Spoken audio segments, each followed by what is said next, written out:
Welcome to the Rudick Report. Today is Tuesday, May 9th, 2023.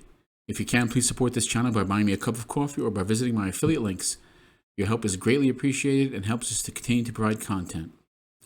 In another sign of a deteriorating economy, activity at food banks across the country are seeing record numbers. In the American Red Cross Food Pantry in Boston, the number of people filing in now exceeds the worst periods of the pandemic economic crisis, and in April it had seen the second highest monthly traffic since it opened in 1982, according to David Andre, the director.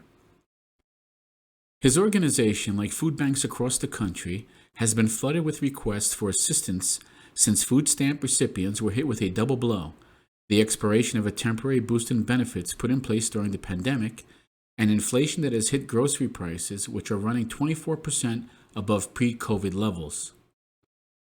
Inflation is truly hitting Americans in their pockets and hitting them hard. About 32 million Americans had their monthly food stamp benefits cut at the end of February, on average by about $90 per person, with some households experiencing much deeper reductions. Some 24.6 million adults didn't have enough to eat in early April, versus 6.7 million the same month 2 years ago, the Census Bureau estimates. The end of the emergency allowance for food stamps largely completes the unwinding of a series of coronavirus relief measures that prevented a wave of poverty during the crisis and even reduced child poverty rates down to a 20-year low. More Americans now are going hungry than at the peak of the pandemic aid. Republicans are now seeking new restrictions on food aid and cuts to safety net programs as they're negotiating for raising the debt ceiling. At the same time, food prices have soared more than any other major category of consumer costs except energy since the start of the pandemic. In the first quarter alone, global food maker Nestle reported raising prices in North America 12.4% compared to last year, and Unilever raised prices 13.4% globally in its food division. With a deepening recession on the horizon, the risk to households already experiencing hardships will only continue. Morgan Stanley economists said the expiration of the pandemic food stamp benefit is already weighing on economic growth and project an annualized $50 billion hit to disposable income. Food pantries across the country are seeing dramatic increases in the amount of people visiting daily because in some cases benefits have dropped $500 a month.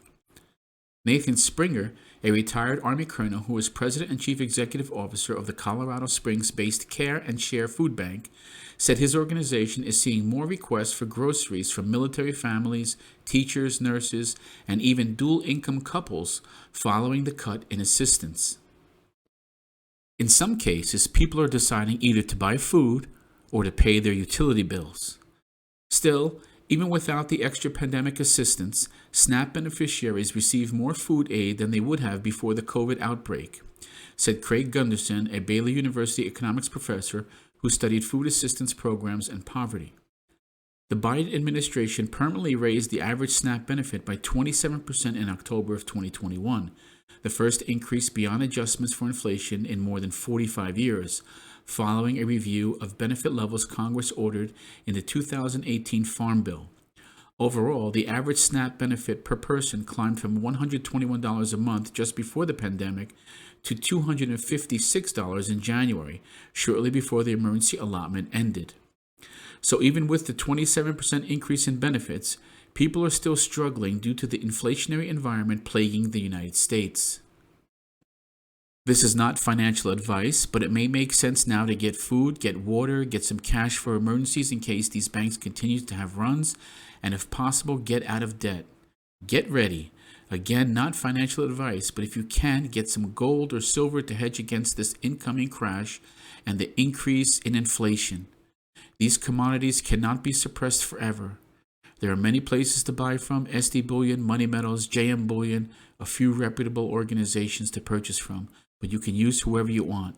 The point is to prepare for the eventuality of a massive financial crisis as inflation continues to soar. Thank you for listening, and until next time, this is the Rudick Report.